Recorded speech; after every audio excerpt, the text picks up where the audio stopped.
Hi అండి. Welcome back to మన ఇంటి సాంప్రదాయం. ఇవాళ వచ్చేసి పుల్ల పుల్లగా కమ్మగా మామిడికాయ పప్పుని ఎలా తయారు చేసుకోవాలో చూద్దాం. ఈ సమ్మర్ స్పెషల్ వచ్చేసి మామిడికాయలు. ఈ మామిడికాయలతో ఆవకాయ పెట్టడమే కాకుండా పప్పును కూడా తయారు చేసుకోవచ్చు. ముందుగా ప్రెషర్ కుక్కర్ని తీసుకొని అందులో ఒక కప్పు దాకా కందిపప్పును వేసుకోవాలి. ఈ కందిపప్పును 2 సార్లు శుభ్రంగా కడిగి అందులోకి తగినన్ని నీళ్లు పోసుకోవాలి. ఇందులోకి ఒక 6 లేదా 7 పచ్చిమిర్చిని వేసుకోవాలి మీరు తినే స్పైసీని బట్టి. అలాగే అందులోకి ఒక హాఫ్ టేబుల్ స్పూన్ దాకా పసుపు, ఒక హాఫ్ కప్ దాకా మామిడికాయ ముక్కలను వేసుకోవాలి. మామిడికాయల పైన చెక్కునంతా తీసేసి చిన్న ముక్కలుగా కట్ చేసుకొని వేసుకోవాలి. అలాగే పప్పు పొంగిపోకుండా 1 టేబుల్ స్పూన్ దాకా ఆయిల్ వేసుకొని కుక్కర్ మూత పెట్టేసి 4 లేదా 5 విజిల్స్ వచ్చేంత వరకు మెత్తగా ఉడికించుకోవాలి.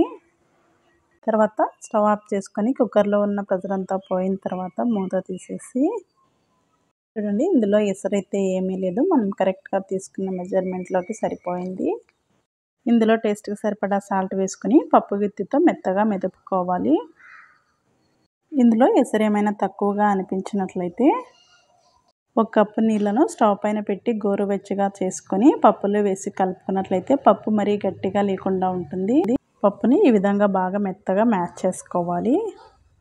ఈ విధంగా మ్యాష్ చేసుకున్న తర్వాత స్టవ్ వెలిగించి కడాయి పెట్టుకొని అందులోకి ఒక 2 టేబుల్ స్పూన్ దాకా ఆయిల్ వేసుకోవాలి.